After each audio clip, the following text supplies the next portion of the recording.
Hello everyone, मैं ममतेश गुप्ता। जैसा कि आप लोगों ने थंबनेल पर देख ही लिया होगा कि आज सीटेट के प्रीवियस पेपर की मैराथन हो स्टार्ट होगी। और ये 1 से 1.5 घंटे की वीडियो रहेगी कम से कम। और इसमें हम 2021, 22, 23 और 24 के सीटेट के प्रीवियस पेपर देखेंगे। और अगर आपको पेडागोजी की भी इसी तरह से मैराथन मैराथन चाहिए तो प्लीज मुझे कमेंट बॉक्स में बता देना। अगर ज्यादा से ज्यादा कमेंट आएंगी तो फिर मैं मैराथन पेडागोजी की भी करूंगी। अगर आप लोगों को नहीं चाहिए, अगर आप लोगों की कमेंट नहीं आएगी तो फिर मैं पेडागोजी की मैराथन नहीं कराऊंगी। ठीक है, अगर आपको मैराथन चाहिए पेडागोजी की तो प्लीज आप कमेंट कीजिए। अगर आप इन सभी पेपर को डिटेल में देखना चाहते हैं तो उसके लिए मैंने सीटेट के प्रीवियस पेपर की लिंक इसी वीडियो के डिस्क्रिप्शन में डाल दी है। आप वहां से क्लिक कर पूरी देख सकते हैं। ठीक है, आइए शुरू करते हैं। क्वेश्चन नंबर 31, कन्नौज के लिए त्रिपक्षीय संघर्ष निम्नलिखित में से कौन कौन सी ताकतों द्वारा लड़ा गया था? पहला है पाल वंश, दूसरा है चालुक्य वंश, तीसरा है राष्ट्रकूट वंश। ऑप्शन है दूसरा गुज्जर प्रतिहारों, राष्ट्रकूटों, पाल वंश। तीसरा है गुज्जर प्रतिहारों, चालुक्यों, पाल वंश। चौथा है गुज्जर प्रतिहारों, चोल वंश और पाल वंश। तो देखिए 31 का जो सही आंसर हो जाएगा वो हो जाएगा दूसरा। और हम बिल्कुल भी डिस्कशन नहीं करेंगे, क्योंकि डिस्कशन अगर आपको देखना है तो आप उस प्लेलिस्ट पर क्लिक करके देख सकते हो। नेक्स्ट देखते हैं क्वेश्चन नंबर 32, निम्न वक्तव्यों ए और बी पर विचार करके सही उत्तर का चयन कीजिए। वक्तव्य है ए, महाजनपद के शासक केवल किसानों के नियमित रूप से कर वसूलते थे। वक्तव्य है दूसरा बी, औजार बनाने और कृषि में उन्नति उन्नति ने अनाज की अधिक पैदावार को बढ़ाया। अब देखो इसका जो सही आंसर होगा वो हो जाएगा दूसरा, कि ये दोनों सही है। और महाजनपद का जो समय था उसमें किसानों के लिए उन्होंने बहुत सारे काम किए थे। ठीक है, नेक्स्ट देखते हैं क्वेश्चन नंबर 33, अकबर के सर्वोदय शांति विचार का उदय हुआ क्योंकि? पहला है, देखो सर्वोदय शांति का विचार क्यों उदय हुआ? क्योंकि पहला है उसके विभिन्न धर्मों और उनके रीति रिवाजों में रुचि थी। दूसरा है वह धर्म और धर्म मुखियाओं पर नियंत्रण करना चाहता था। तीसरा है वह राजनीतिक संघर्ष समाप्त करना चाहता था। चौथा है वह अपने उत्तराधिकारियों के लिए एक शांतिपूर्ण साम्राज्य बनाना चाहता था। तो इसका जो सही आंसर हो जाएगा वो हो जाएगा पहला, उसे विभिन्न धर्मों और रीति रिवाजों में रुचि थी, इसलिए वो क्या करता था, विभिन्न इबादत खाना एक बना रखा था। इबादत खाने में क्या होता था कि बहुत सारे धर्म, जितने भी धर्म है भारत में, उन सभी धर्मों के जो धर्म गुरु होते थे उसमें वो लोग चर्चा करते थे।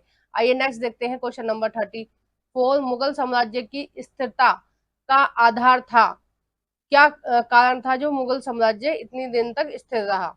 ठीक है, पहला है केंद्रीकृत प्रशासनिक नीति और सम्राट का नियंत्रण। दूसरा है सैनिक अभियान और युद्धों द्वारा विस्तारीकरण की नीति। तीसरा है भूमि कर जो आय का मुख्य साधन था। चौथा है आसपास के क्षेत्रों से मित्र और वैवाहिक संबंध। तो इसका जो सही आंसर है वो हो जाएगा आपका 34 का 3, भूमि कर जो आय का मुख्य साधन था।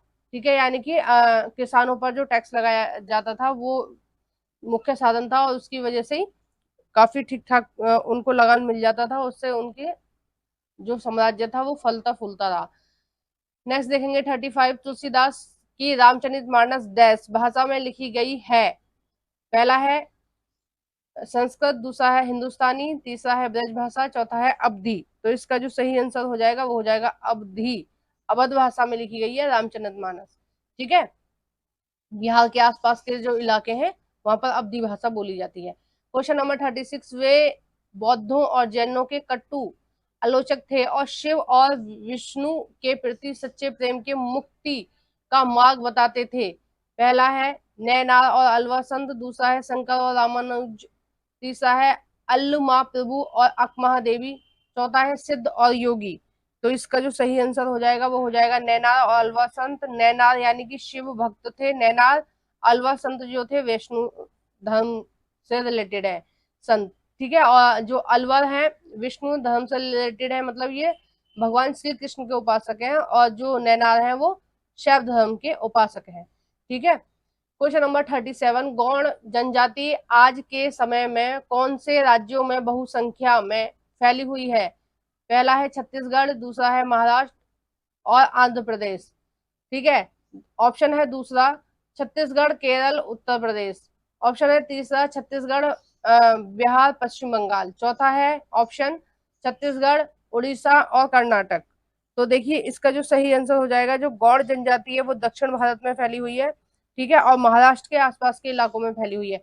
पूर्वी महाराष्ट्र में, एक तरह से हम कह सकते हैं पूर्वी महाराष्ट्र। पूर्वी महाराष्ट्र के बाद में क्या आएगा? छत्तीसगढ़, और छत्तीसगढ़ से बिल्कुल लास्ट में क्या आएगा? आंध्र प्रदेश। ठीक है। मतलब वहां की लगभग फैली हुई है। क्वेश्चन नंबर 38, निम्नलिखित पर विचार कीजिए और सही विकल्प को चुनिए।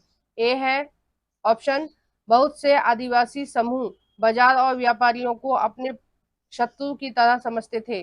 बी है, अंग्रेजी राज में होने वाले परिवर्तनों को अनुभव कर आदिवासी समूह खुश थे। और सी है, दिक्कू लोगों ने आदिवासियों को अधिक आर्थिक और सामाजिक संपन्नता में सहायता की।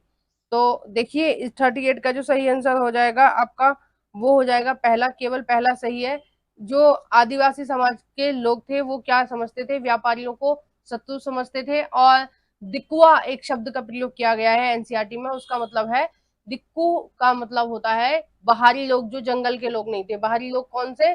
जो हिंदुस्तानी व्यापारी थे या यूरोपियन व्यापारी थे, है ना, या फिर अंग्रेज थे। इन सबको और महाजनों को भी इन लोगों ने क्या बोला है? दिक्कू बोला है। कि उन्होंने उन्होंने बोला है कि जितनी भी सारी प्रॉब्लम शुरू हुई है ना आदिवासियों के जीवन में, वो इनकी वजह से ही शुरू हुई। आइए नेक्स्ट देखते हैं क्वेश्चन नंबर 39। एक मिनट, थोड़ा सा पानी पी लेती हूँ मैं।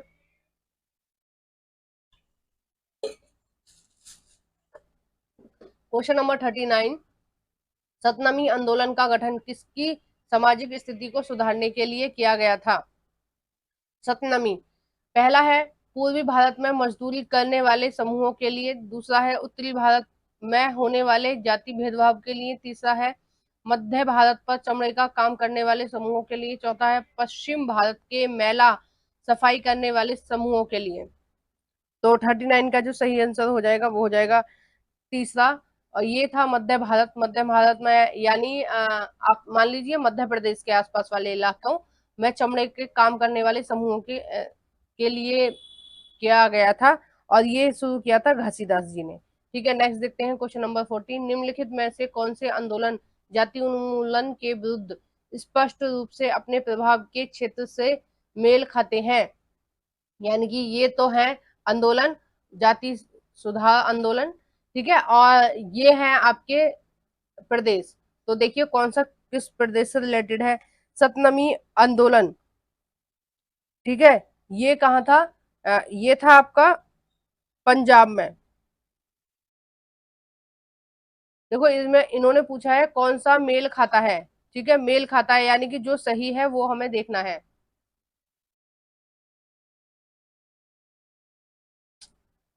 ठीक है, जो सही है वो हमें देखना है। पहला है सतनामी आंदोलन, तो ये पंजाब से नहीं था, ये कहाँ से था? ये छत्तीसगढ़ से था। ठीक है। और मैंने अभी बताया मध्य भारत में ही आएगा छत्तीसगढ़ भी। ठीक है। और ये किसने चलाया था? घासीदास ने। दूसरा है मथुआ पंथ। मथुआ पंथ कहाँ से था? ये था बंगाल से, है ना। और नेक्स्ट है सत्यशोधक समाज, ये था महाराष्ट्र से। यही वाला इसका सही आंसर है। और ये चलाया था ज्योतिबा फूले जी ने। और लास्ट है आपका फोर्थ आर्य समाज, ये कहाँ था? ये था आपका बम्बई में। ठीक है, आर्य समाज कहाँ था? बम्बई में। और ये किसने चलाया था?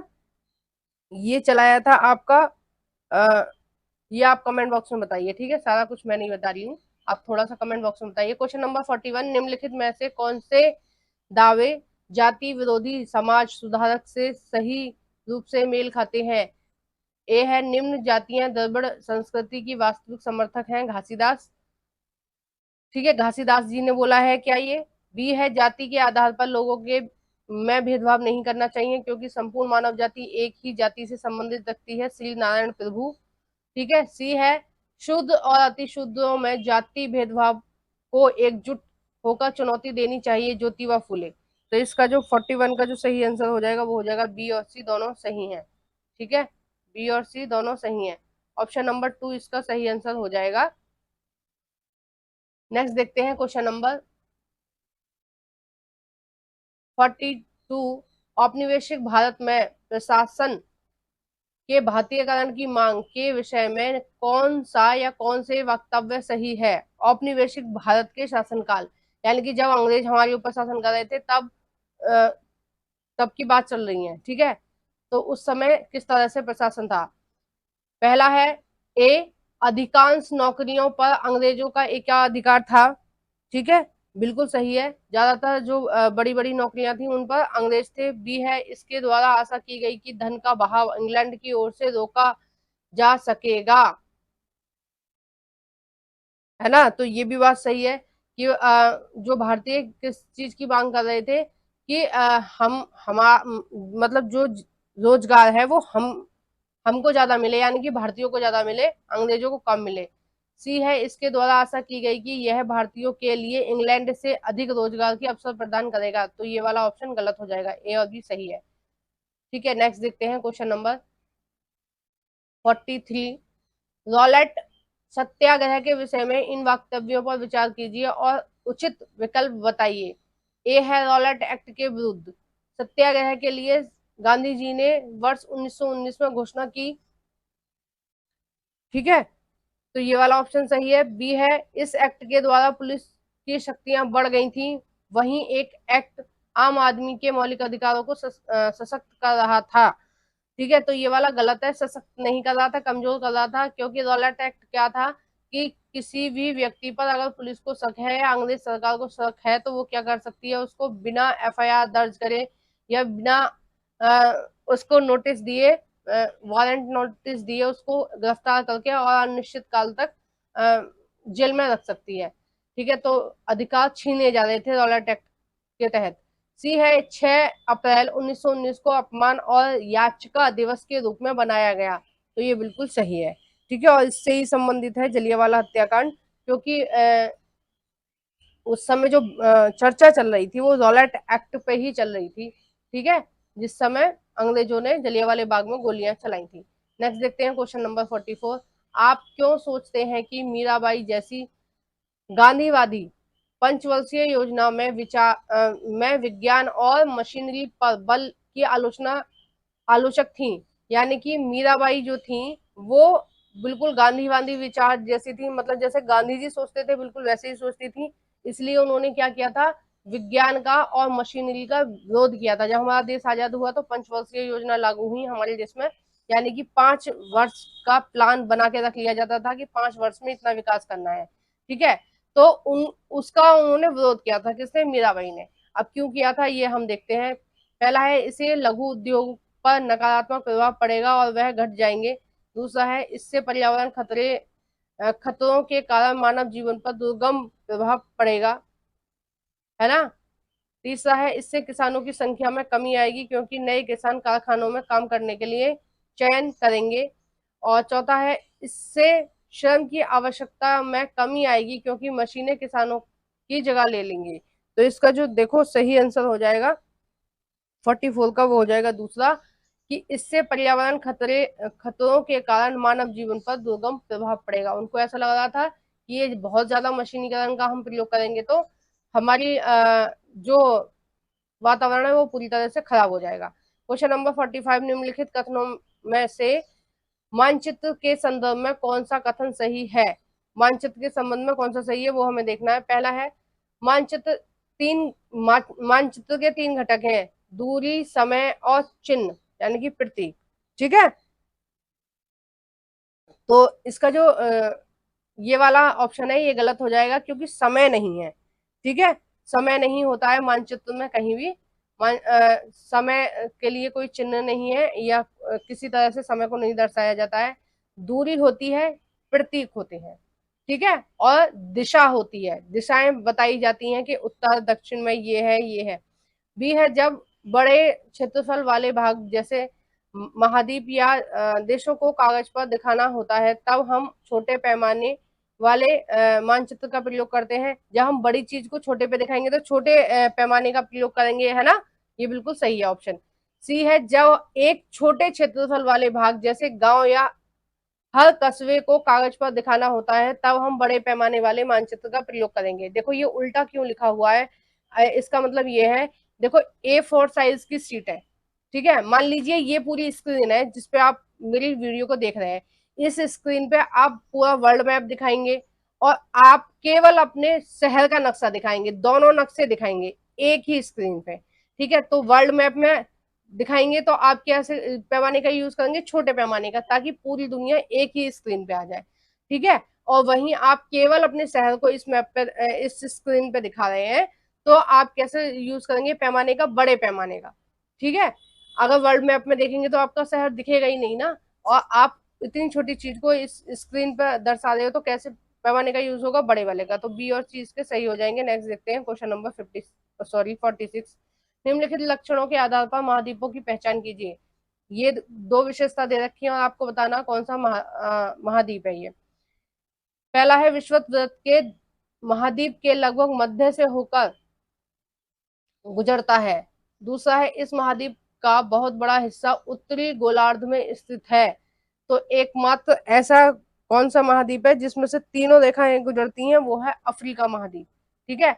और अफ्रीका के उत्तर में है आपका मध्य में आपका विषुववृत्त है, उत्तर में आपका कर्क रेखा, दक्षिण में उसकी क्या है, मकर रेखा आ रही है। आइए नेक्स्ट देखते हैं क्वेश्चन नंबर 47। निम्नलिखित में से कौन सा पृथ्वी के ताप कटिबंध या शीत कटिबंध का अनुक्रम सही तरीके से रखा गया है। पहला है, ए है आपका उष्ण कटिबंधीय, दक्षिण शीतोष्ण कटिबंध है और शीत कटिबंध है। बी है उष्ण कटिबंधीय, उत्तर शीतोष्ण कटिबंधीय और शीत कटिबंध है। सी है दक्षिण शीतोष्ण कटिबंध, उष्ण कटिबंध तथा शीत कटिबंध। तो देखिए इसका जो सही क्रम हो जाएगा कटिबंधों का, वो हो जाएगा आपका पहला, यानी कि ए। पहला ए और बी दोनों सही हैं। पहले क्या आएगा, शीतोष्ण उष्ण कटिबंध, दक्षिण उष्ण शीतोष्ण कटिबंध और शीत कटिबंध। देखो अगर आपको डिटेल में देखना है तो आप उस वीडियो पर जो मैंने डिस्क्रिप्शन में आपको लिंक दिया हुआ है उस लिंक पर क्लिक करके आप इन सभी क्वेश्चनों को डिटेल में भी देख सकते हैं, ठीक है। पेपर वाइज जो प्रीवियस पेपर है 2021 वाला निकाल के उसमें से देख लेना, है ना। इसलिए मैं इसको डिटेल में नहीं करा रही हूँ क्योंकि काफी टाइम लग जाता है फिर डिटेल में कराने में। क्वेश्चन नंबर 48, देशांतर के संदर्भ में निम्नलिखित कथनों में से कौन सा कथन सही है देशांतर के संदर्भ में। पहला है ए, देशांतर काल्पनिक अर्धवृत्ताकार रेखाएं हैं जिनकी त्रिज्या समान है। बी है प्रमुख यामयोत्तर पृथ्वी को दो बराबर हिस्सों में विभाजित करता है, उत्तरी गोलार्ध और दक्षिणी गोलार्ध।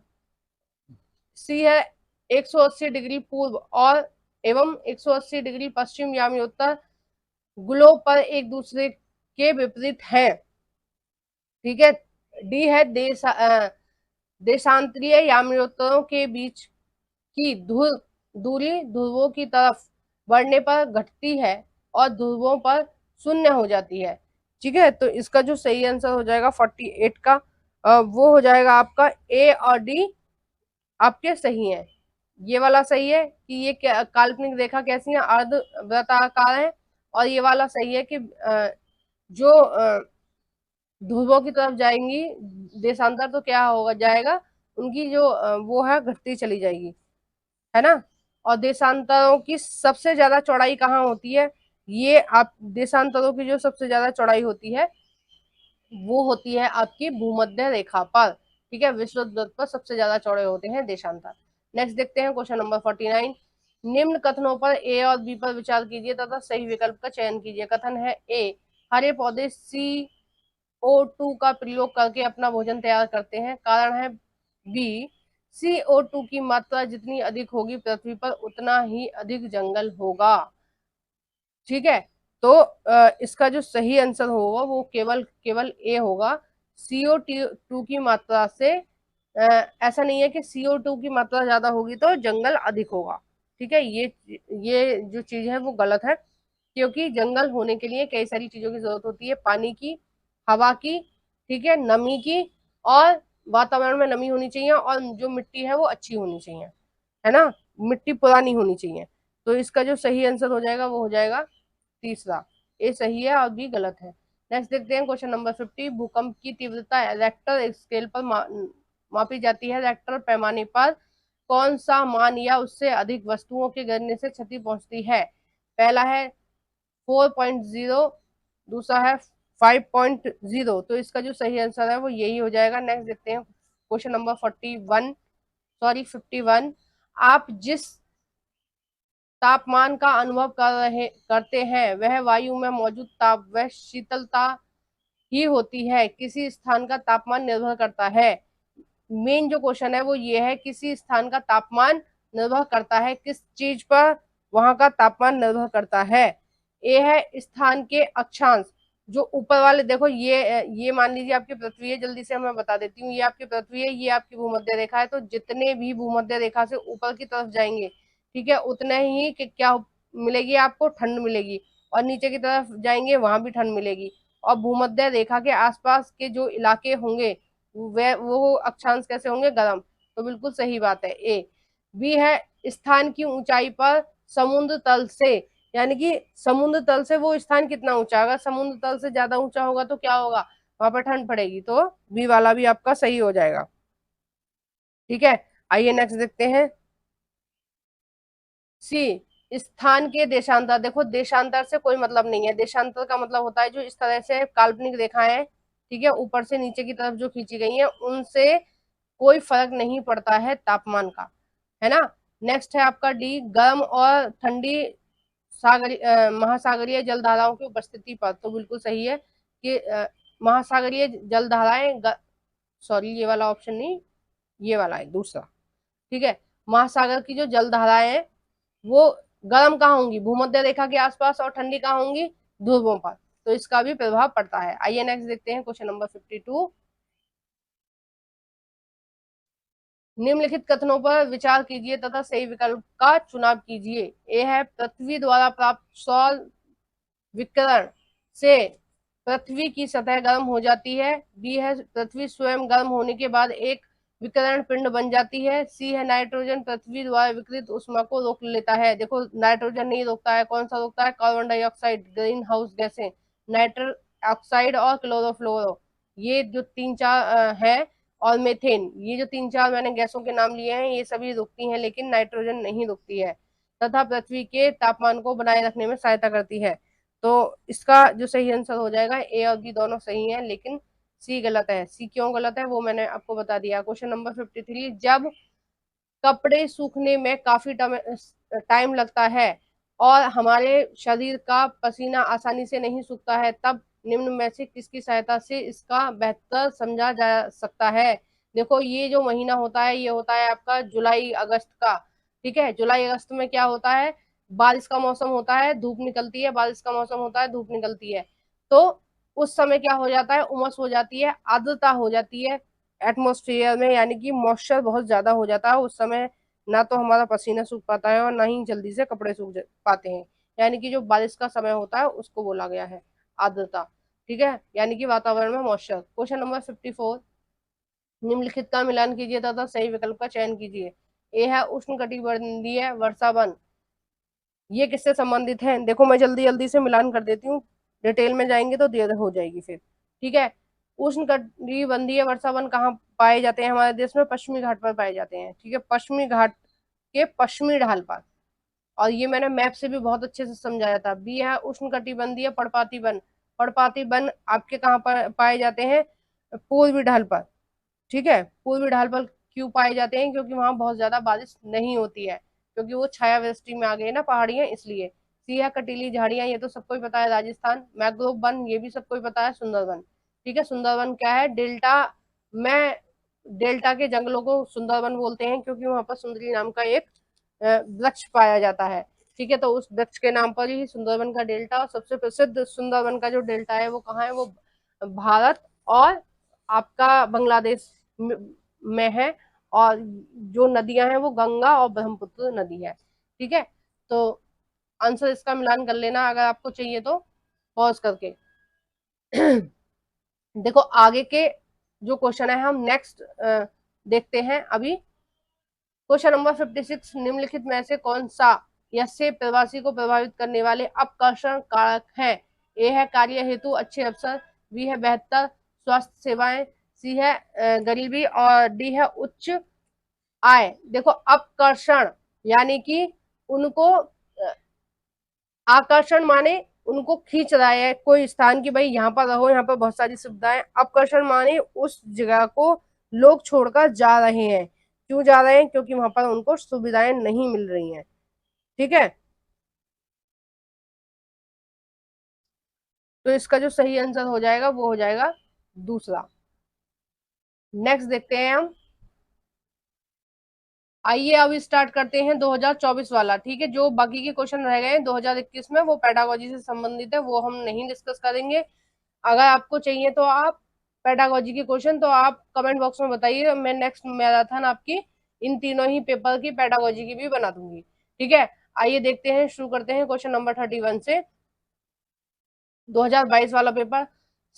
समुद्रगुप्त को किस वाद्य यंत्र को बजाते हुए सिक्कों पर दिखाया गया है? पहला है तानापुरी, दूसरा है सितार, तीसरा है वीणा, चौथा है बांसुरी। तो इसका जो सही आंसर है हो जाएगा तीसरा, वीणा। वीणा बजाते हुए समुद्रगुप्त को दिखाया गया है। ये जो समुद्रगुप्त थे ये इनको नेपोलियन भी कहा जाता था और ये गुप्त वंश के हैं। ठीक है, आइए नेक्स्ट देखते हैं क्वेश्चन नंबर 32। ए, बी और सी कथनों को पढ़िए तथा सही उत्तर का चयन कीजिए। लगभग 200 साल के भीतर मगध सबसे महत्वपूर्ण जनपद क्यों बन गया था? क्या कारण था जो मगध जो था वो सबसे महत्वपूर्ण जनपद बन गया था? ए है कई नदियां जैसे गंगा और सोन मगध से होकर गुजरती थी, बिल्कुल सही है। बी है मगध का एक हिस्सा जंगल से भरा था। सी है इस क्षेत्र में लौह अयस्क की खदानें हैं। तो 32 का जो सही आंसर हो जाएगा वो हो जाएगा तीसरा, सॉरी फोर्थ हो जाएगा। नेक्स्ट देखते हैं क्वेश्चन नंबर 33। अभिकथन है ए, रोम साम्राज्य ने दक्षिण भारत में व्यापार किया। कारण क्या है? जो रोम साम्राज्य था उसने दक्षिण भारत में व्यापार किया था, उसका क्या कारण है? कारण है आज दक्षिण रोम सोने के सिक्के मिले हैं।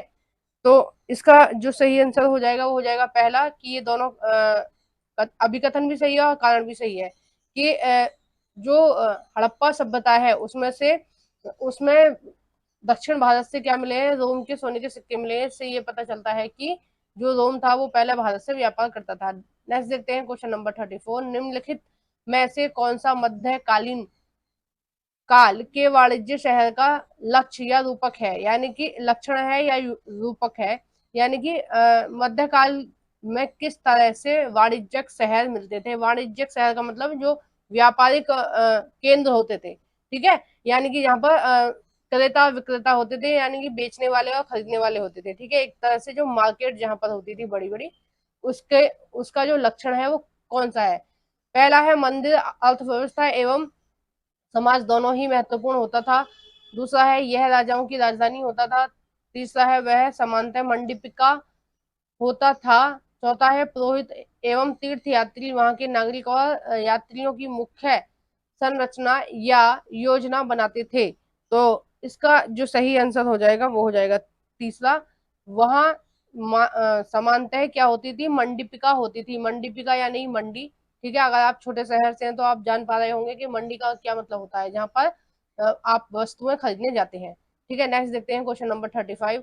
इतिहास के अभी अधिकार कालाक्रम पर कथन ए, बी और सी पर विचार कीजिए तथा सही उत्तर का चयन कीजिए।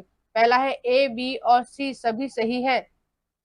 एक मिनट, इसके जो क्वेश्चन है ना वो टाइप नहीं हुए हैं, क्वेश्चन जो है वो ठीक से टाइप नहीं हुआ, तो इसको हम छोड़ देते हैं क्वेश्चन नंबर 35 को। आइए देखते हैं क्वेश्चन नंबर 36। बंजारों के संदर्भ में ए और बी कथनों पर विचार कीजिए तथा सही उत्तर का चयन कीजिए। बंजारे कौन थे?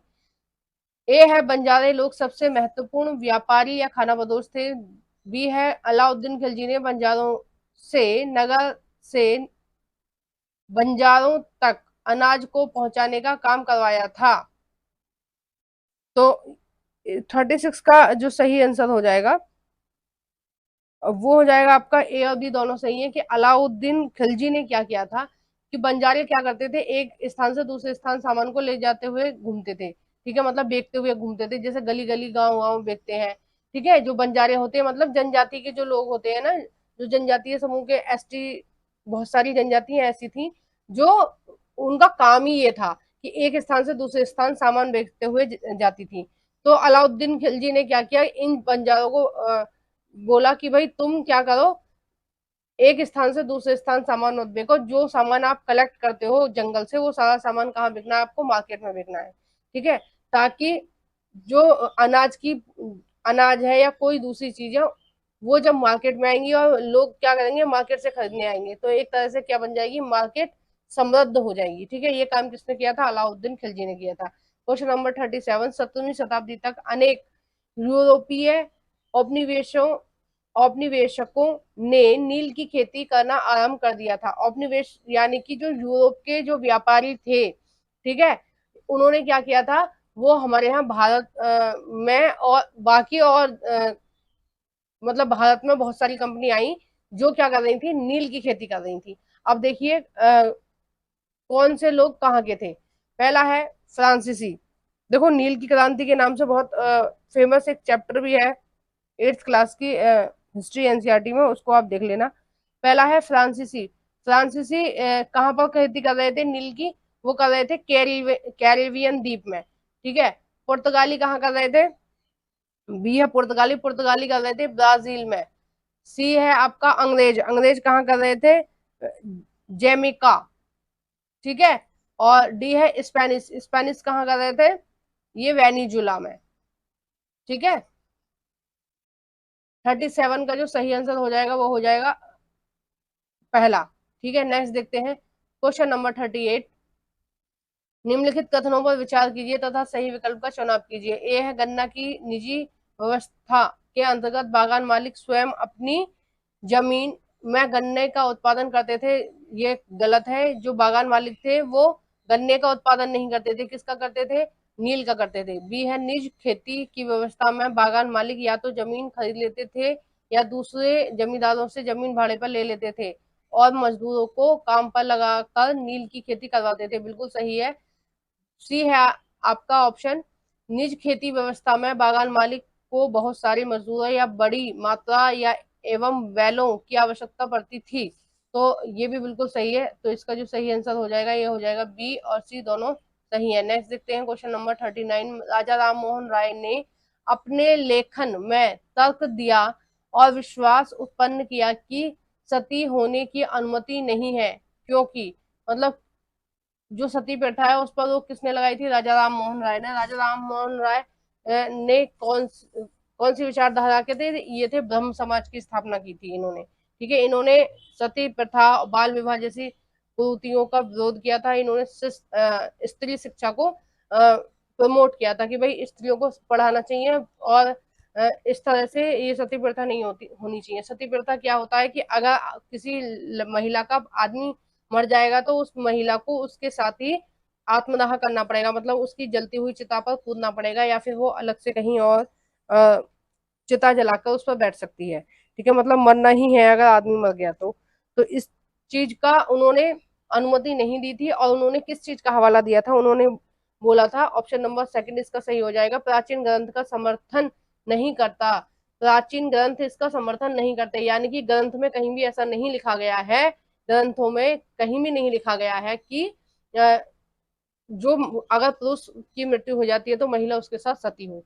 ठीक है, तो ये कुरीतियां हैं और ये समाज से खत्म होनी चाहिए। Question number 40। महिलाओं से जुड़े हुए सुधारों के संदर्भ में निम्नलिखित कथनों पर विचार कीजिए। महिलाओं के लिए किस किसने सुधार किए वो हमें देखने हैं। पहला है ए, ईश्वर चंद्र विद्यासागर ने विधवा विवाह का मुद्दा उठाया। ठीक है, तो ये इसका सही हो जाएगा। ईश्वर चंद्र विद्यासागर ने क्या बोला था कि जो स्त्रियां विधवा हो जाएंगी, देखो राजा राम मोहन राय ने क्या बोला था कि भाई सती नहीं होनी चाहिए, अगर आपका पति खत्म हो गया तो आप जी सकती हैं अपने घर परिवार वालों के साथ। ठीक है, और ईश्वर चंद्र विद्यासागर ने क्या बोला कि जो महिलाएं विधवा हो गई हैं उनको क्या मौका मिलना चाहिए, दोबारा विवाह का मौका मिलना चाहिए और दोबारा उनका विवाह होना चाहिए। इसके ऊपर कानून भी बना था फिर, ठीक है, विधवा विवाह के ऊपर, ठीक है। और किसकी देखरेख में था, ये ईश्वरचंद्र विद्यासागर जी की देखरेख में था। बी है मद्रास प्रेसिडेंसी में वीरे शिवलंगन पंतलू ने विधवा विवाह के समर्थन में एक गठन बनाया था, ठीक है। तो ये वाला भी इसका सही हो जाएगा। सी है आपका विवाह करने वाली विधवाओं को समाज में आसानी से स्वीकार कर लिया गया। देखो नहीं कर लिया गया, और आज भी बहुत लोग, सारे लोग ऐसा मानते हैं कि विधवा स्त्रियों से विवाह नहीं करना चाहिए। बहुत सारे लोग जो पुराने रूढ़िवादी हैं वो करते हैं ऐसे, ठीक है। लेकिन ये चीज नहीं होनी चाहिए। विधवाओं की इसमें कोई गलती नहीं है ना, उनके उनके साथ जो भी मिस हैपनिंग हुई है वो भगवान ने की है, ठीक है। और भगवान किसी के साथ कुछ भी दुर्घटना हो सकती है भगवान की कृपा से, और किसी के साथ कुछ भी अच्छा हो सकता है, तो हमें किसी को घृणा नहीं करनी चाहिए, ठीक है। तो उनको भी, महिलाओं को क्या करना चाहिए, शादी का मौका मिलना चाहिए। देखो कोई भी कानून पास होता है तो आप ये ना समझे कि वो अपराध रुक जाता है, क्योंकि लोग अपराध करते रहते हैं जब काफी लंबे समय तक। जैसे 3 तलाक जैसी चीजों को रोक दिया गया है कानून लगा के, लेकिन नहीं मानते हैं लोग, अब भी केस आ रहे हैं 3 तलाक से रिलेटेड। इसका मतलब कानून बन जाए तो ये निश्चित नहीं कह सकते कि वो अपराध इस समय नहीं हो रहा है। अपराध बहुत लंबे समय तक होता रहता है, धीरे धीरे लोगों को समझ में आता है 10-20 साल में। क्वेश्चन नंबर 41 कथन है ए, 19वीं शताब्दी में जब लड़कियों के लिए पहले स्कूल खोले गए तो लोगों ने उनके प्रति भय था। भय था, क्यों था?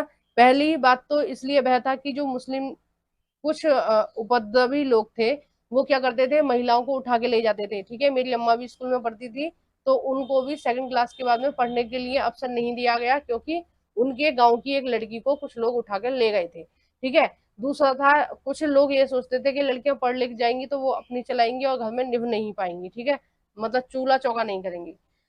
कारण है आ, लोगों को भय था कि स्कूल जाने वाली लड़कियों पर दुष्प्रभाव पड़ेगा। तो दोनों ऑप्शन इसके सही हो जाएंगे, ए और आर दोनों सही हैं, और जो आर है वो एक की सही व्याख्या करता है। क्वेश्चन नंबर 42, भारत में ब्रिटिश राज के संदर्भ में निम्नलिखित कथनों पर विचार कीजिए एवं सही विकल्प का चयन कीजिए। ब्रिटिश राज में भारत किस तरह से था? कथन है ए, मध्य वर्गीयों ने मांग की कि सिविल सेवा परीक्षा भारत में आयोजित की जानी चाहिए, ठीक है।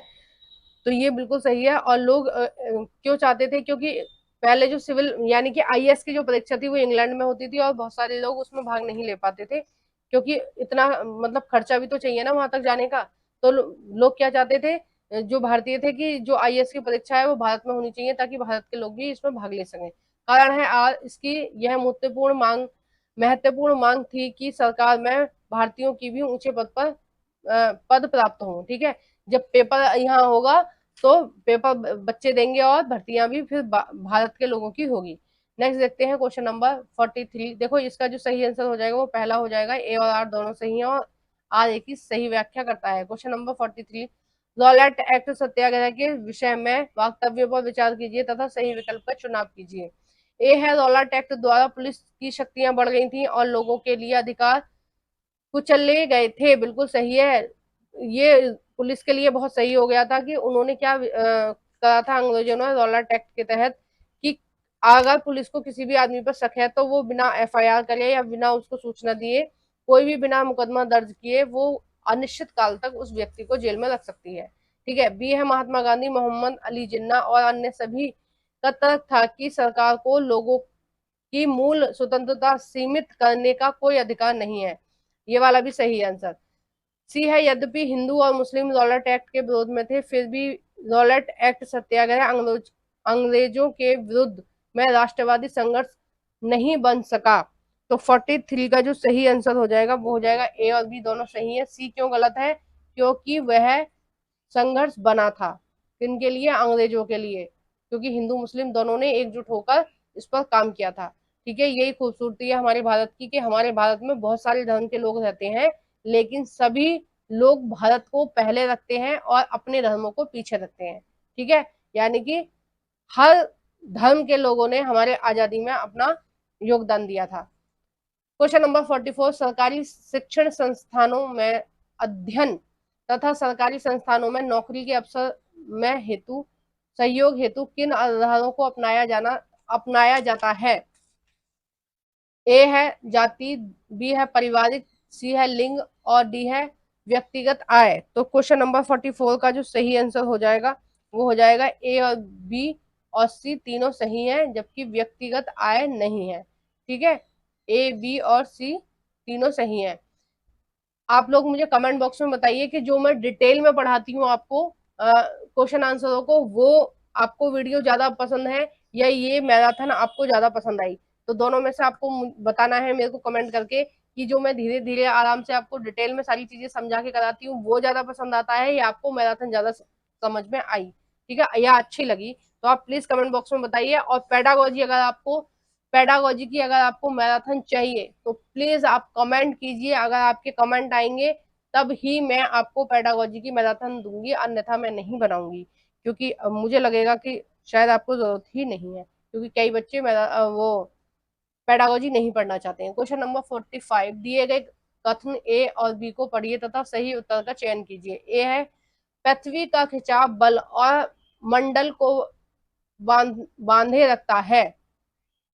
बी है बाह्य ग्रह सूर्य से बहुत दूर दूर है और चट्टानों के बने हैं।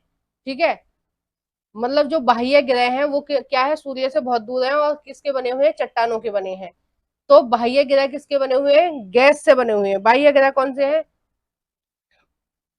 देखो इसके जो ऑप्शन हो जाएगा ए और बी दोनों गलत है। और अब मैं थोड़ा सा आपको बता देती हूँ बाह्य ग्रह कौन से हैं। बाह्य ग्रह हैं आपका बृहस्पति, शनि, अरुण, वरुण, और ये चारों किससे बने हुए हैं, ये गैस से बने हुए हैं। आंतरिक ग्रह कौन से हैं आपके, बुध, शुक्र, पृथ्वी, मंगल। ठीक है, और ये किससे बने हुए हैं, चट्टानों से बने हुए हैं। ठीक है, नेक्स्ट देखते हैं क्वेश्चन नंबर 46, गल्फ स्ट्रीम गर्म जलधाराएं अतः इसमें चलने की प्रवृत्ति है। मतलब जो गल्फ स्ट्रीम है वो किस तरह से चलती है, देखो ये मैंने मैप से भी बताया था, मुझे याद है जब मैंने ये पेपर कराया था तब मैंने ये मैप से भी आपको समझाया था। अभी नहीं समझाएंगे क्योंकि टाइम नहीं है।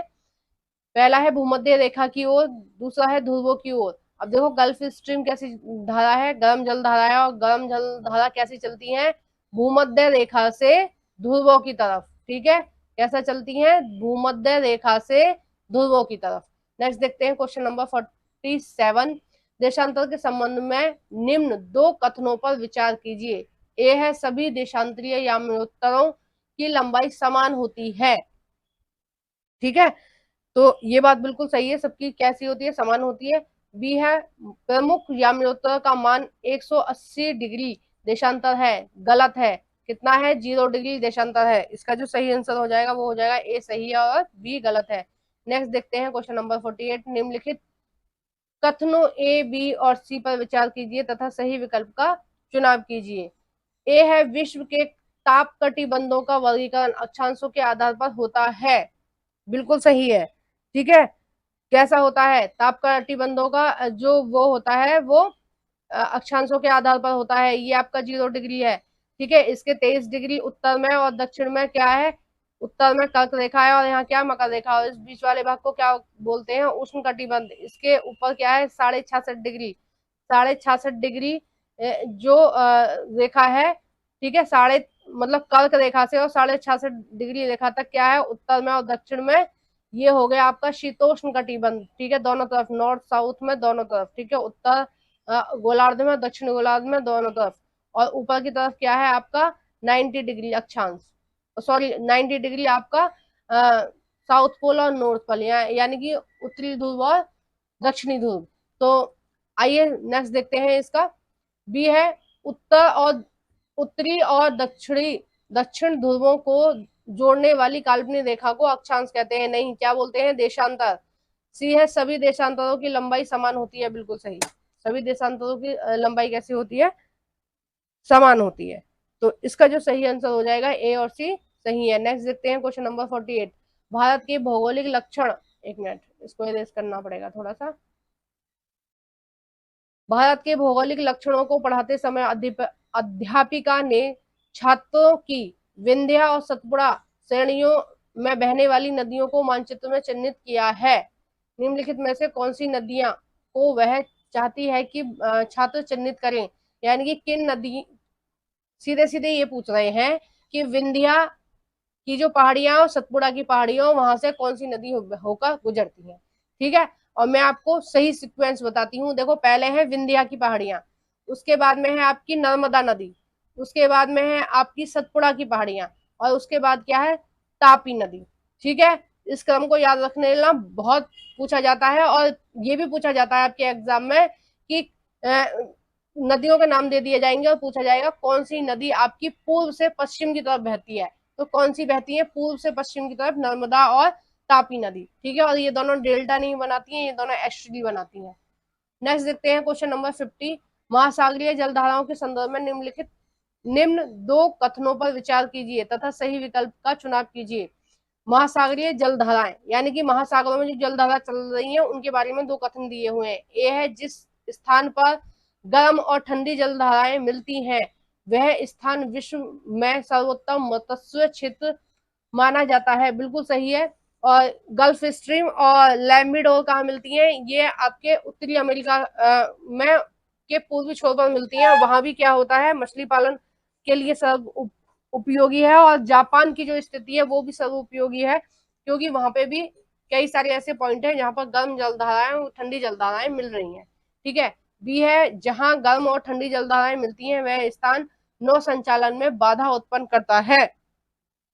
तो ये आंसर भी आपका सही है, क्योंकि वहां कैसा माहौल होता है, कोहरे वाला माहौल होता है। आप एकदम से ठंडी बाल्टी में गर्म पानी डाल दीजिए, या फिर गर्म पानी में एकदम से ठंडा पानी डाल देंगे तो बहुत सारी भाप ऊपर को उठेगी। ठीक है, वो क्या होती है, आर्द्रता होती है या नमी होती है, और उसकी वजह से क्या होता है, जो देखने की जो चीजें हैं वो कैसी दिखती हैं, वो धुंधली दिखती हैं। ठीक है, क्वेश्चन नंबर 51। आरंभिक एवं माध्यमिक स्तर, आरंभिक यानी कि 1 to 5, माध्यमिक यानी कि आपका हो जाएगा 6, सॉरी, ये हो जाएगा 9 to 12। ठीक है, 9, 10 और 11वीं और 12वीं की कक्षा के बारे में बात हो रही है कि ये कक्षा में शिक्षिका परितंत्र के विषय में पढ़ा रही है। निम्नलिखित में से उसके लिए क्या उपयोगी सूचना रहेगी। क्या पढ़ा रही है, परितंत्र। ठीक है, ए है स्थान विशेष की जलवायु संबंधित परिस्थिति, बी है अधिक वर्षा वाले वन उदाहरण के लिए रूप में, यानी कि उदाहरण के लिए क्या करेगी, वो वर्षा वाले वनों का उदाहरण देगी। सी है एक छोटी ताल उदाहरण के रूप में, यानी कि वो एक छोटी ताल के बारे में बताएगी, एक छोटी ताल में किस तरह से मछलियां होती हैं और कौन सी मछली किस मछली को खाकर जीवित रहती है ना। तो 51 का जो सही आंसर हो जाएगा वो हो जाएगा सी। पहला, दूसरा और तीसरा तीनों सही है, सॉरी चौथा इसका सही हो जाएगा। ए, बी और सी तीनों सही हैं। ठीक है, वो वन का भी उदाहरण देगी, क्योंकि वहां पे भी पारिस्थितिकी तंत्र पाया जाता है। जो जानवर होते हैं वो एक दूसरे के ऊपर निर्भर होते हैं। ठीक है, यानी कि एक दूसरे को खा के वो अपना जीवन बसर करते हैं। कुछ होते हैं शाकाहारी, कुछ होते हैं मांसाहारी। जो शाकाहारी होते हैं वो घास खाते हैं, और जो जानवर घास खाते हैं उनको मांसाहारी जो होते हैं, यानी कुछ शाकाहारी और मांसाहारी दोनों होते हैं, वो खाते हैं। उसके बाद उनको जो बीच वाली श्रेणी के होते हैं उनको पूरी तरह से मांसाहारी खाते हैं। Question number 52। निम्नलिखित कथनों पर विचार कीजिए तथा सही विकल्प का चुनाव कीजिए। ए है, आर्द्रता महासागरों पर सबसे अधिक तथा महाद्वीपों के ऊपर सबसे कम पाई जाती है ना। तो देखो ये वाला सही है, जब भाप उठेगी तो सबसे ज्यादा कहाँ उठेगी, समुद्र में उठेगी, है ना, स्थलों पे थोड़ी ना उठेगी। तो आर्द्रता सबसे ज्यादा कहाँ होती है, महासागरों पर। बी है, संघन ठंडा होने की मात्रा तथा हवा के सापेक्ष आर्द्रता पर निर्भर होता है। तो बी वाला भी सही है। सी है, जेट हवाई जहाज पीछे जेट हवाई जहाज के पीछे सफेद पथ इंजन से निकलने वाली नमी होती है जो संघनित हो जाती है। तो ये भी सही है। तो इसका भी कौन सा सही होगा, फोर्थ। ए, बी, सी तीनों सही हैं। और ये आपने कहाँ देखा होगा, जब आप आकाश में देखते होंगे। आजकल तो कोई आकाश में देखना ही नहीं चाहता, सबके घर में कूलर है, एसी है। कभी आप देखना जब प्लेन जा रहे ऊपर, हवाई जहाज जा रहे होते हैं, तो आप उनको देखना कि वो उनके मतलब जब हवाई जहाज जा रहे होते हैं तो उनके पीछे एक व्हाइट कलर की लाइन सी दिखती है। वो लाइन क्या होती है, वो यही होती है कि जो इंजन से नमी निकल रही होती है वो संघनित हो जाती है। नेक्स्ट देखते हैं क्वेश्चन नंबर 53, वायु दाब के संबंध में निम्नलिखित कथनों में से कौन सा कथन सही है। पहला है समुद्र स्तर पर वायु दाब सबसे कम होता है, ठीक है, ये गलत है, कम नहीं होता है। दूसरा है ऊंचाई पर जाने पर वायु दाब घटता है। देखो जितना जितना हम ऊंचा चले जाते जाएंगे वायु का दाब कैसा हो जाएगा, कम होता जाएगा, और अंतरिक्ष में तो बिल्कुल भी नहीं होता है वायु का दाब, ठीक है। तीसरा है उच्च तापमान वाले क्षेत्रों की जलवायु उच्च तापमान वाले क्षेत्रों की वायु कैसी होती है, ठंडी। ठंडी क्यों होगी, जब तापमान उच्च है तो गर्म होगी, ठीक है। और ये भी इसका उल्टा ही दे रखा है कि कम तापमान वालों की जो वायु होती है वो गर्म होती है। गर्म क्यों होगी, वो ठंडी होगी। कम तापमान यानी कि जो सर्दियों का मौसम होता है वो हमारे यहाँ कम टेम्परेचर होता है, और गर्मियों में कैसा होता है, ज्यादा टेम्परेचर होता है।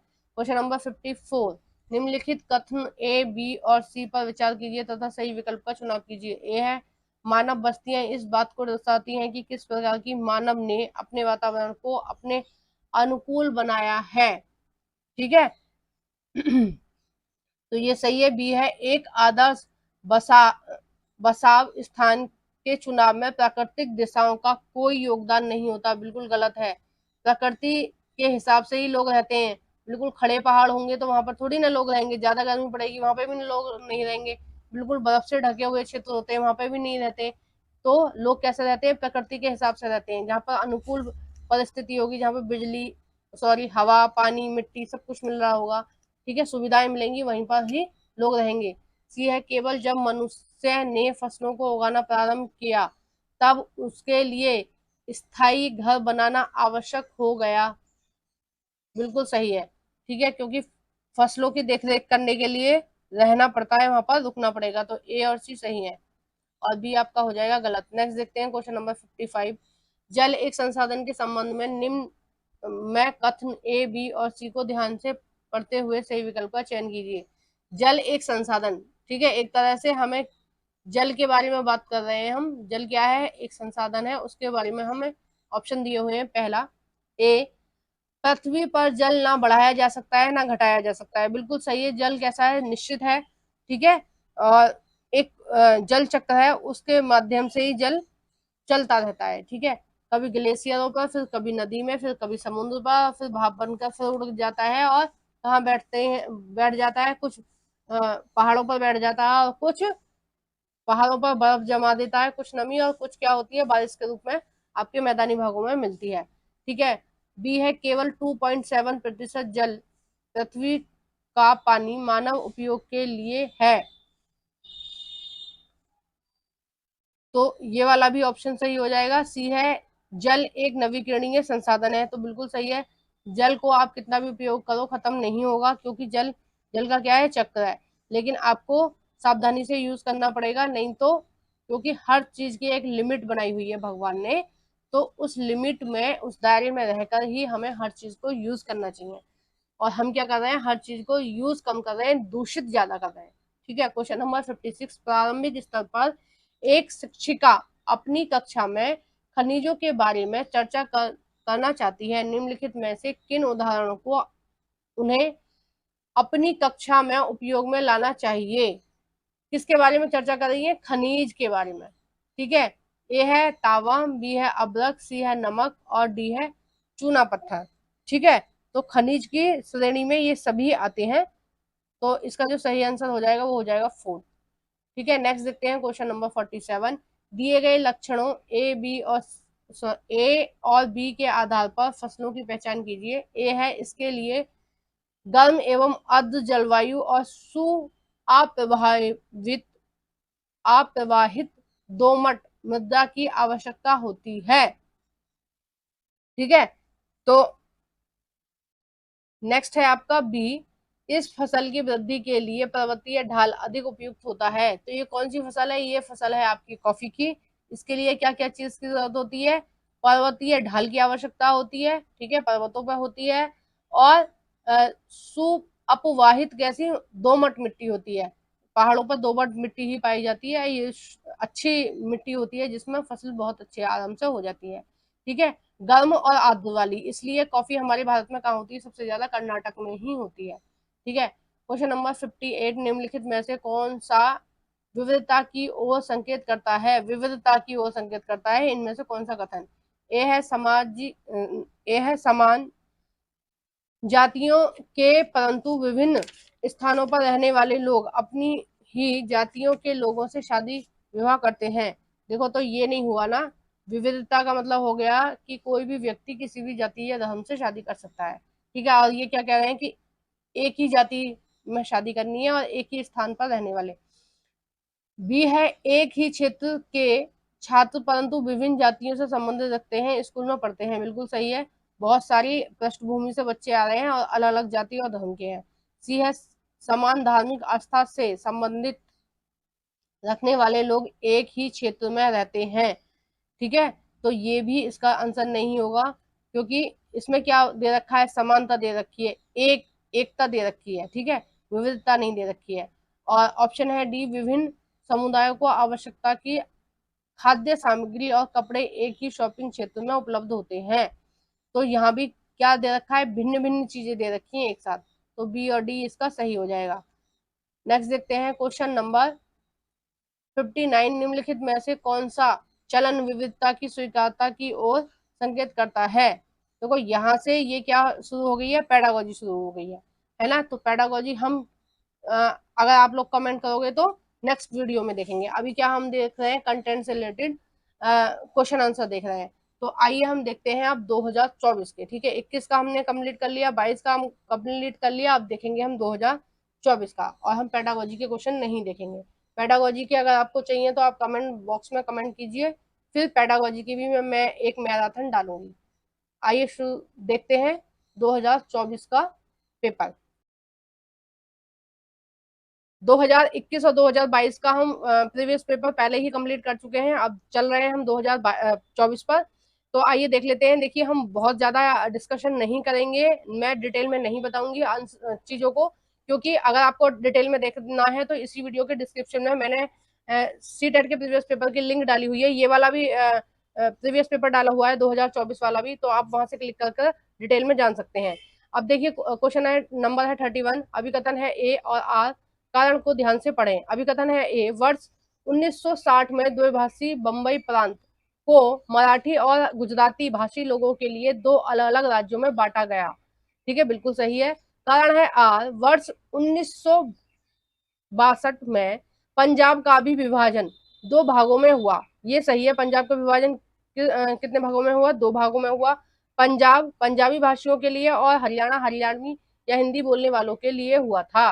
तो इसका जो सही विकल्प हो जाएगा वो हो जाएगा दूसरा, कि ये ए और आर दोनों सही है, किंतु जो आर है वो एक की सही व्याख्या नहीं है। ठीक है, नेक्स्ट देखते हैं क्वेश्चन नंबर 32, डैश के कारण लद्दाख को छोटा तिब्बत भी कहा जाता है। लद्दाख की सीमा किससे लगी हुई है, तिब्बत से लगी हुई है। हाल फिलहाल में जो तिब्बत पर कब्जा है किसका है, चीन का है ना। और किस वजह से इसको छोटा तिब्बत कहा जाता है? पहला है भौगोलिक सामिया सीमाएं, और दूसरा है धार्मिक समानता। तो इसका जो सही आंसर है वो दूसरा ही है, क्योंकि तिब्बत में भी बौद्ध धर्म के लोग रहते हैं और हमारी लद्दाख में। ठीक है, बौद्ध धर्म की वजह से ही क्या बोला जाता है, छोटा तिब्बत बोला जाता है इसको, हमारी लद्दाख को। और लद्दाख के रास्ते ही जो बौद्ध धर्म है वो तिब्बत में गया था और चाइना में गया था। क्वेश्चन नंबर 33, 7वीं शताब्दी के प्रारंभ में निम्नलिखित में से किस विचार पर लोगों ने सवाल उठाना शुरू कर दिया? ए, पहला है केवल मानव जाति जीवन के अंततः चक्रों से गुजरती है। दूसरा है सभी व्यक्ति जन्म के समय समान होते हैं। तीसरा है व्यक्ति प्रयासों से पुनः जन्म के चक्र से छुटकारा पाना चाहते हैं। और चौथा है आपका सामाजिक विशेष अधिकार किसी जन्म का परिणाम है। तो इसका जो सही आंसर हो जाएगा वो हो जाएगा फोर्थ, सामाजिक विशेषाधिकार किसी जन्म का परिणाम है, यानी कि कौन किस जाति में जन्म लेगा ये उसके कर्म पर डिपेंड करता है, जो कि अवधारणा पूरी तरह से गलत है। ठीक है, ऐसी अवधारणा ऐसा नहीं है। ये जाति व्यवस्था किसने बनाई है, हमने बनाई है। ठीक है, इंसानों ने बनाई है, भगवान ने नहीं बनाई है। तो भगवान को इसके ऊपर ब्लेम मत कीजिए।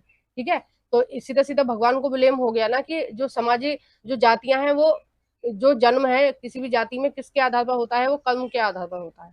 तो ये तो चीज गलत हो जाएगी। क्वेश्चन नंबर 34, पृथ्वी के चारों ओर फैली वायु की पतली परत को वायुमंडल कहते हैं, बिल्कुल सही। क्या चीज वायु को पृथ्वी के चारों ओर बनाए रखती है? पहला है पृथ्वी का गुरुत्वाकर्षण, दूसरा है सूर्य की उष्मा, तीसरा है पृथ्वी पर चट्टान और महासागर, चौथा है चांद का गुरुत्व आकर्षण बल। ठीक है, तो इसका जो सही आंसर हो जाएगा 34 का, वो हो जाएगा आपका पहला, पृथ्वी का गुरुत्व आकर्षण बल। नेक्स्ट है आपका 35, अभिकथन है ए और कारण है आर को ध्यान से पढ़ें। अभिकथन है ए, शाहजहां के काल में के दौरान मुगल वास्तुकला के विभिन्न तत्व एक भव्य सुसंगत संश्लेषण में लाए गए। कारण है आज इसके शासन में अनावरत निर्माण कार्य चलते रहे और विशेष रूप से आगरा और दिल्ली में। तो इसका जो 35 का जो सही आंसर हो जाएगा वो हो जाएगा पहला, ए और आर दोनों सही हैं और ए आर की सही व्याख्या करता है। ठीक है, नेक्स्ट देखते हैं क्वेश्चन नंबर 36, हमारा सौर परिवार निम्नलिखित खगोलीय पिंडों से बना है। कौन कौन से खगोलीय पिंडों से बना है हमारा सौर परिवार? पहला है नक्षत्र, ग्रह और सूर्य, दूसरा है उपग्रह, ग्रह और ध्रुव तारा, तीसरा है सूर्य, ग्रह, उपग्रह, क्षुद्र ग्रह और उल्का पिंड। तो इसका जो सही आंसर हो जाएगा वो यही हो जाएगा, क्योंकि इन सब चीजों से क्या बना है हमारा सौर मंडल बना है या सौर परिवार बना है। नेक्स्ट देखते हैं क्वेश्चन नंबर 37, कथन है ए और बी को ध्यान से पढ़ें। ए है जेम्स मिल ने 1817 में ए हिस्ट्री ऑफ ब्रिटिश इंडिया को 3 भागों में प्रकाशित किया, बिल्कुल सही है। ठीक है, उन्होंने कितने भागों में प्रकाशित किया था? 3 भागों में, है ना। और वो जो 3 भाग है वो कौन कौन से हैं ये कारण में दिया हुआ है। बी है आपका, इसमें उन्होंने भारतीय इतिहास को 3 काल, प्राचीन, मध्य और आधुनिक काल में बांटा था। तो ये गलत है इसका ऑप्शन, क्योंकि उन्होंने किसमें बांटा था? जो जेम्स मिल थे उन्होंने बांटा था हिंदू, मुस्लिम और ब्रिटिश। ठीक है, और ये जो प्राचीन और मध्य और आधुनिक काल में जो बांटा है वो भारतीय इतिहासकारों ने बांटा है, ना कि जेम्स मिल ने बांटा है। जेम्स मिल ने किसमें बांटा है? हिंदू, मुस्लिम और ब्रिटिश। तो इसका जो सही आंसर हो जाएगा पहला सही है और दूसरा मतलब बी गलत है। नेक्स्ट देखते हैं क्वेश्चन नंबर 38, पहाड़ी क्षेत्रों में अब रेल मार्ग का विस्तार निर्माण हो रहा है, अति उपयुक्त कारण का चयन कीजिए। क्यों हो रहा है रेलों का विस्तार पहाड़ी क्षेत्रों में? पहला है पहाड़ों में रेल मार्ग का निर्माण आसानी से होता है, बिल्कुल गलत। आसान से थोड़ी होता है, बहुत मुश्किल से होता है, चट्टाने काटनी होती हैं। दूसरा है पहाड़ महाक्षयित है।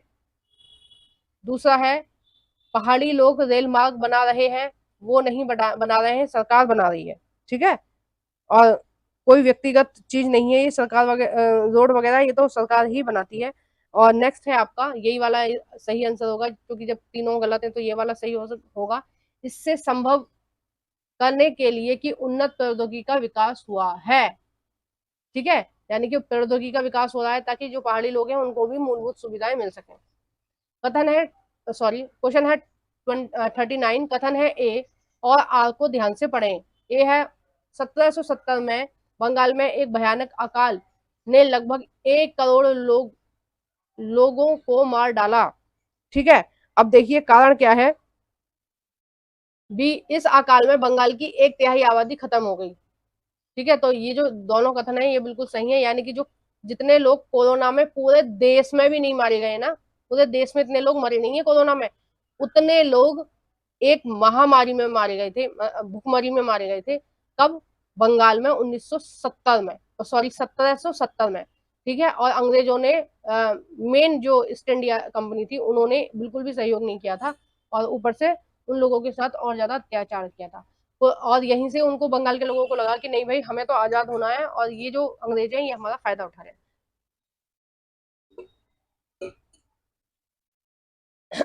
एक मिनट पानी पी लूं मैं। नेक्स्ट है क्वेश्चन नंबर 40, भारतीय उपमहाद्वीप में गंगा ब्रह्मपुत्र बेसिन की व्याख्या करने वाले कथनों का चयन कीजिए। भारतीय उपमहाद्वीप में, ठीक है, यानी कि भारत की बात हो रही है, गंगा ब्रह्मपुत्र बेसिन की व्याख्या कीजिए। ए है इस प्रदेश में शंकुधारी वन उगते हैं, बिल्कुल गलत। गंगा कहाँ बहती है? गंगा बहती है हमारी उत्तराखंड से निकलती है ना। और उत्तराखंड के बाद यूपी, बिहार, तो यहाँ पर तो ऐसे नहीं है ना शंकुधारी वन। और अगर ब्रह्मपुत्र की बात करें तो वो अरुणाचल प्रदेश में है, तो वहां पे भी शंकुधारी वन नहीं है। ठीक है, नेक्स्ट है आपका ऑप्शन बी, यह बेसन उपोष्ण में स्थित है।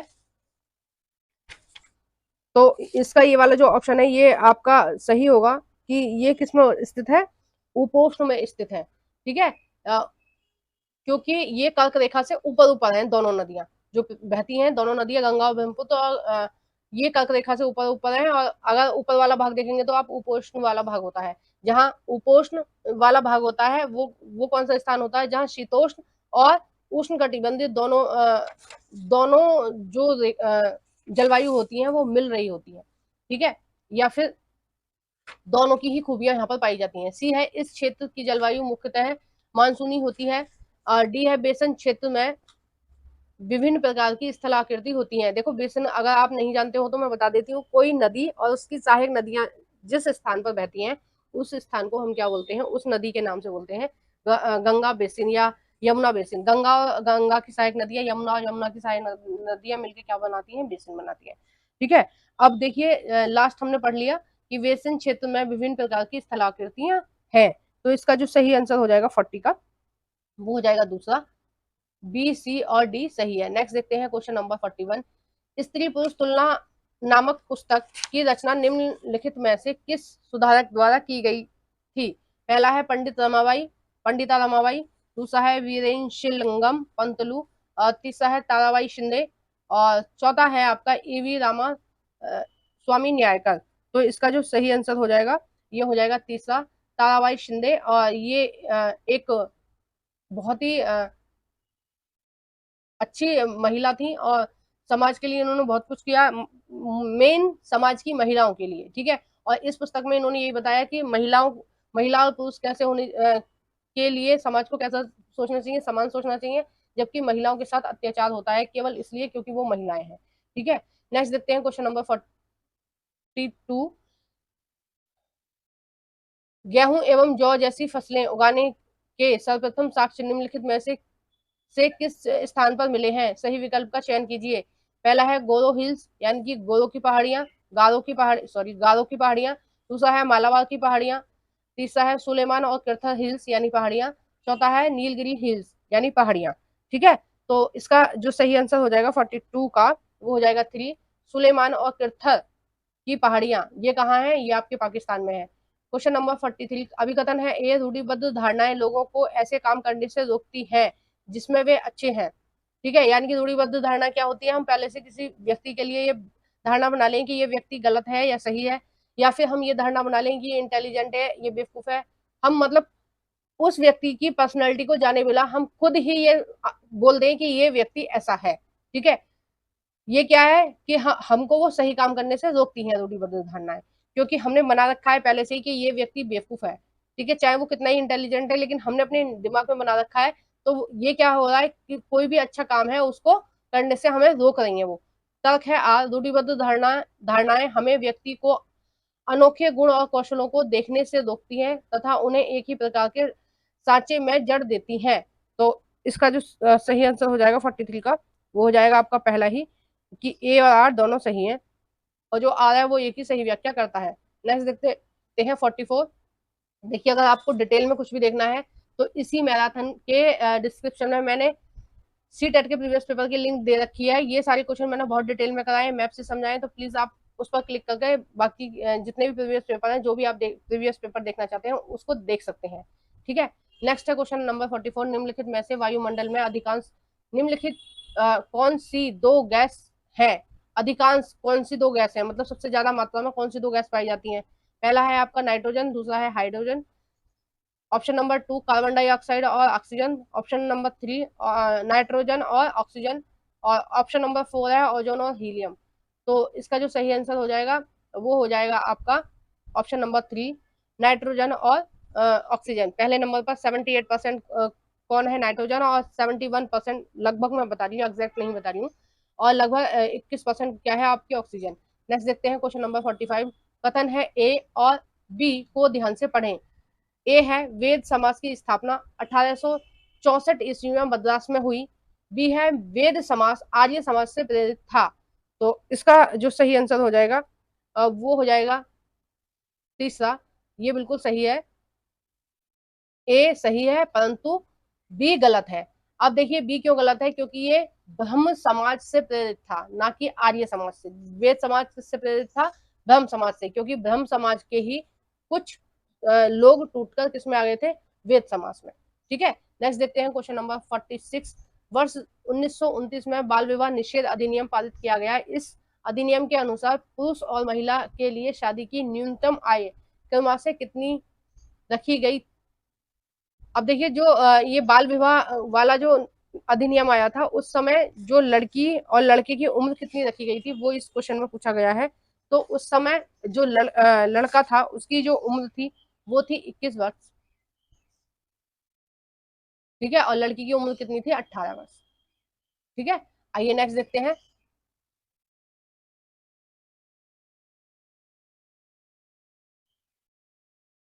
Question number 47। भारत और बांग्लादेश पटसन यानी जूट के अग्रणी उत्पादक हैं। ठीक है, पटसन की वृद्धि को बल प्रदान करने वाले कथनों का चयन कीजिए। ठीक है, पटसन यानी जूट, जूट के लिए क्यों अग्रणी है, मतलब सबसे ज्यादा जूट भारत में और बांग्लादेश में ही क्यों उगाया जाता है या उगता है, क्या कारण है। ए है, यह जड़ोद मृदा में अच्छे ढंग से विकसित होता है। अब जड़ोद मृदा जो है वो वहां पर मिलती है, वहां पर जहां पर भी नदियां डेल्टा बनाती हैं, और भारत में हमारा जो पश्चिम बंगाल है उसमें और बांग्लादेश में दोनों में क्या है, डेल्टा डेल्टा बना रही है। कौन सी नदी है, गंगा और ब्रह्मपुत्र। ठीक है, उसके डेल्टा में ये जो पटसन की खेती है वो होती है। वहां पर पानी की अधिकता है, तापमान भी उच्च पाया जाता है, और वहां पर जड़ोद मिट्टी पाई जाती है। ठीक है, जड़ोद मिट्टी क्यों पाई जाती है, क्योंकि दोनों नदियां वहां पर डेल्टा बना रही हैं। ठीक है, आइए और इसका ऑप्शन देखते हैं कि बी है इसका, इसे उच्च तापमान की आवश्यकता होती है। सी है इसका, इसे निम्न तापमान की और निम्न बारिश की आवश्यकता होती है। डी है, इसे भारी बारिश और आर्द्रता की आवश्यकता होती है। तो इसका जो सही आंसर हो जाएगा आपका 47 का, वो हो जाएगा दूसरा। ठीक है, ए बी और डी सही है। नेक्स्ट देखते हैं क्वेश्चन नंबर 48। पवन सड़क पर गिरी सूखी पत्तियों को उड़ाती है, पवन कैसे बहती है। मेन क्वेश्चन क्या है, पवन कैसे बहती है। ठीक है, ये तो ऐसे ही दे रखा है, आपका टाइम कंज्यूम करने के लिए, टाइम बर्बाद करने के लिए दिया गया है बस। ऑप्शन है ए पहला, उच्च दाब क्षेत्र में निम्न दाब क्षेत्र की ओर वायु की गति है। ठीक है, और इसका आंसर जो है ये यही सही है कि जो वायु कैसे बहती है, उच्च वायु दाब क्षेत्र से निम्न वायु दाब क्षेत्र की तरफ बहती है। नेक्स्ट देखते हैं क्वेश्चन नंबर 49। पृथ्वी पर उष्ण कटिबंधीय क्षेत्र सबसे अधिक प्राप्त करते हैं क्या, यानी कि पृथ्वी पर जो उष्ण कटिबंधीय क्षेत्र है उनको सबसे ज्यादा क्या मिलता है। ठीक है, पहला है यह स्थल रुद्ध है, दूसरा है यह महासागरों से घिरे हैं, तीसरा है, ये देखो छोपहर लिख दिया है यहाँ पर, छोपहर नहीं आएगा, यहाँ पर आएगा दोपहर। ठीक है, दोपहर का सूर्य ठीक सर के ऊपर होता है। तो 49 का जो सही आंसर हो जाएगा वो हो जाएगा तीसरा, कि जो उष्ण कटिबंधीय क्षेत्र है, उष्ण कटिबंधीय क्षेत्र का मतलब है 23.5 डिग्री कर्क रेखा से 23.5 डिग्री मकर रेखा तक का जो स्थान है वो किस में आता है, उष्ण कटिबंधीय क्षेत्र में आता है। नेक्स्ट देखते हैं क्वेश्चन नंबर 50। एक ग्लोब पर खींची गई रेखाओं को अक्षांश और देशांतर के रूप में माना जाता है, ये रेखाएं किस उद्देश्य को पूरा करती हैं, यानी कि क्यों खींचा गया है देशांतर को और अक्षांश को। ठीक है, क्या कारण है। पहला है ग्लोब पर डिजाइन बनाने के लिए, बिल्कुल गलत। दूसरा है पृथ्वी पर स्थानों को ढूंढने के लिए, बिल्कुल सही है, कि ग्लोब पर इस तरह से क्यों खींचा गया है, ताकि पता चल सके कौन सा स्थान कहाँ है। ठीक है, जब भी मान लीजिए ये ग्लोब है, एक सेकंड में मैं आपको बता देती हूँ, मैराथन है, नहीं टाइम खराब करना चाहिए समझाने में, लेकिन फिर भी मैं आपको बता देती हूँ कि देखो ये क्या है, ये अक्षांश हो गया आपका। इस तरह से जो लेटी हुई रेखाएं हैं वो अक्षांश है, और इस तरह से जो खड़ी रेखाएं हैं वो क्या है, देशांतर है। ठीक है, इस तरह से हैं ये देशांतर, सारी देशांतर कैसी हैं, ऐसी हैं, है ना। तो इनको क्यों खींचा गया है, ताकि स्थान का पता लगाया जा सके। स्थान का जैसे अगर हम देखेंगे कि हमारा भारत का है, तो हम देखेंगे इस अक्षांश से इस अक्षांश पर है। ठीक है, हमारा भारत लगभग यहाँ है, तो हम देखेंगे इस अक्षांश से इस अक्षांश पर है, इस देशांतर से इस देशांतर पर हमारा भारत है। ठीक है, जब भी हम किसी भी देश के बारे में बात करेंगे और हम पूछेंगे कि ये देश कहाँ है, तो जो व्यक्ति है वो बताएगा कि इस अक्षांश पर मिलेगा उनका देश, या इस अक्षांश से इस अक्षांश तक है। तो इस स्थान का पता लगाने के लिए देशांतर और अक्षांश का को खींचा गया है। Question number 51, Hindustan socialist Republican association HSRA के बारे में निम्नलिखित में से कौन सा कथन सही नहीं है? नहीं वाला, जब भी नहीं वाला हो करे इस तरह से कर लेना है उसको, ताकि आपको पता रहे कि नहीं वाला है। ठीक है, ऑप्शन है पहला, भगत सिंह और उनके क्रांतिकारी साथियों ने इसकी स्थापना की थी। बिल्कुल गलत है ये वाला ऑप्शन, क्योंकि भगत सिंह जी ने की थी इस तरह की चीजें। ठीक है, बी है, दूसरा है आपका, वर्ष 1928 में दिल्ली के फिरोज शाह कोटला में इसकी स्थापना हुई, ये भी बिल्कुल सही है। और तीसरा है, वर्ष 1928 में पंजाब में अमृतसर में इसकी स्थापना हुई। इसकी स्थापना पंजाब में नहीं हुई थी, ना ही अमृतसर में हुई थी। पंजाब के अमृतसर में नहीं हुई थी, कहाँ हुई थी? दिल्ली के फिरोज शाह कोटला में हुई थी। तो गलत हमें देखना था, सही नहीं है मतलब गलत है। कौन सा गलत है? तीसरा वाला गलत है। ठीक है, नेक्स्ट है आपका क्वेश्चन नंबर 53। अभिकथन है ए और कारण है आर, को ध्यान से पढ़ें। अभिकथन है ए, राजस्व वसूली व्यवस्था महलबाड़ी बंदोबस्त की शुरुआत हॉल्ट मैकेंजी ने की थी। बिल्कुल सही। कारण है आर, राजस्व वसूली तथा कंपनी तक इसे पहुंचाने की जिम्मेदारी गांव के प्रधान को दी गई, ना कि जमींदार को। ठीक है, तो इसका जो सही आंसर हो जाएगा वो हो जाएगा दूसरा, कि ए और बी दोनों सही हैं, परंतु जो आर है वो एक ही सही व्याख्या नहीं करता है। ठीक है, तो इसका जो ऑप्शन है 52 का, वो हो जाएगा दूसरा। नेक्स्ट देखते हैं क्वेश्चन नंबर 53, निम्नलिखित में से कौन सा कथन वर्तमान समय के संसाधन उपलब्धता के संदर्भ में के साथ सतत पोषणीय विकास में सहायता करता है? ठीक है, यानी कि सतत संसाधन कौन सा इनमें से ऑप्शन है जो सतत पोषणीय विकास में सहायता करता है? यानी कि हम संसाधनों का किस तरह से प्रयोग करें ताकि हमारे संसाधन जल्दी से जल्दी खत्म ना हो। ठीक है, आराम आराम से करना चाहिए, धीरे धीरे करना चाहिए, और कम कम हमें यूज करना चाहिए संसाधनों का, ताकि हमारी जो आगे आने वाली पीढ़ी है उसके लिए भी संसाधन बच सके। ए है संसाधनों की खपत को घटाना, बी है संसाधनों के उपयोग में वृद्धि, सी है संसाधनों का पुनः चक्रण, यानी कि संसाधनों का इस तरह से हमें प्रयोग करना है ताकि उनके पुनः चक्रण को भी टाइम मिल सके। ठीक है, बिल्कुल सही है। और डी है वस्तुओं का पुनः उपयोग, यानी कि रिसाइकलिंग। जैसे प्लास्टिक पर जोर दिया जाता है कि प्लास्टिक की जो चीजें उनको कलेक्ट करके आप कबाड़ी वाले को बेच दीजिए, ताकि वो रिसाइकिल होके उनकी दूसरी चीजें बन सके, है ना, संसाधन जल्दी से खत्म ना हो। और देखो, अधिक से अधिक अगर हम प्रयोग करेंगे तो क्या होगा? पर्यावरण प्रदूषण भी होगा और हमारे संसाधन भी खत्म हो जाएंगे, जो कि हमारी आने वाली पीढ़ी के लिए नुकसानदेह होंगे। तो इसका जो ऑप्शन सही हो जाएगा वो हो जाएगा ए, सी और डी, तीनों सही है। ठीक है, नेक्स्ट देखते हैं क्वेश्चन नंबर 54, पेरियार पूर्णम एक तमिल कृति हमें इसके बारे में जानकारी देती है। यानी कि ये जो कृति है पेरिया पूर्णम, ये किसके बारे में जानकारी दे रही है? पहला है राजा और रानियों के बारे में, दूसरा है विद्वान और कवियों के बारे में, तीसरा है साधारण पुरुष और महिलाओं के बारे में, चौथा है सिपाहियों सैन्य सैन्य जर्नलों के बारे में। तो इसका जो सही आंसर हो जाएगा वो हो जाएगा तीसरा, कि ये साधारण स्त्री और पुरुषों के बारे में जानकारी दे रही है। नेक्स्ट देखते हैं क्वेश्चन नंबर 55, क्या चीज किसी वस्तु अथवा पदार्थ को संसाधन बनाती है? मतलब कि किन कारणों की वजह से कोई भी चीज संसाधन बनती है? ठीक है, पहला है शुद्धिकरण, यानी कि उसमें शुद्धता है, दूसरा है उपयोगिता और प्रयोज्यता। तो इसका जो सही आंसर हो जाएगा वो यही हो जाएगा कि कोई भी चीज संसाधन कैसे बनती है। देखो, पूरी की पूरी लाइन एनसीईआरटी से ली गई है, पूरी लाइन ही एनसीईआरटी से ली गई है। ठीक है, ऊपर वाली लाइन क्वेश्चन बना दिया, नीचे वाली लाइन इन्होंने आंसर में लिख दिया है। यानी कि उस चीज का आप किस तरह से प्रयोग कर रहे हैं, वो आपको कितना लाभ पहुंचा रही है, वो उस पर निर्भर करता है। ठीक है, कि वो संसाधन है। अगर कोई वस्तु आपके आसपास है और आपको लाभ नहीं पहुंचा रही है तो वो आपके लिए संसाधन नहीं है ना। नेक्स्ट देखते हैं क्वेश्चन नंबर 56, प्रेरी को विश्व का धान्य गार भी कहते हैं। इसे इस प्रदेश में अत्यधिक गेहूं, प्रेरी कहाँ होती है आपकी? ये होती है उत्तरी अमेरिका में। ठीक है, पूर्व में इसके क्या है? पूर्व में आप इसके ग्रेट ले गए, और इसके पश्चिम में क्या लगा हुआ है? रॉकी पर्वत। और उत्तर में क्या है? कनाडा। और नीचे क्या है? नीचे आप कमेंट बॉक्स में बताइए। ठीक है, एक आध चीज आप भी बताया करो।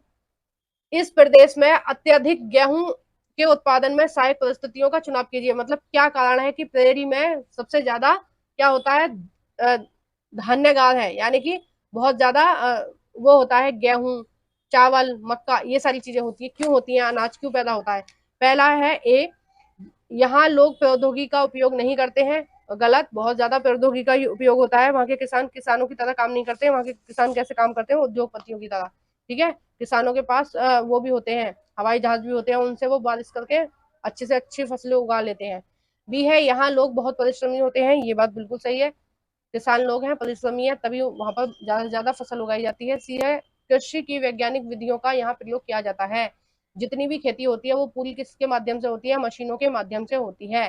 ठीक है, अमेरिका में। तो इसका जो सही आंसर हो जाएगा वो हो जाएगा दूसरा, बी और सी सही है। नेक्स्ट देखते हैं क्वेश्चन नंबर 57। हमारी पृथ्वी का वास्तविक निरूपण प्रतिरूप क्या है, यानी कि हमारी पृथ्वी का मॉडल क्या है। मॉडल क्या होता है, किसी चीज का जैसी वो दिख रही है वैसे ही हम उसको डिट्टो बना दें। ठीक है, वो होता है उसका मॉडल। तो कौन सा है निरूपण?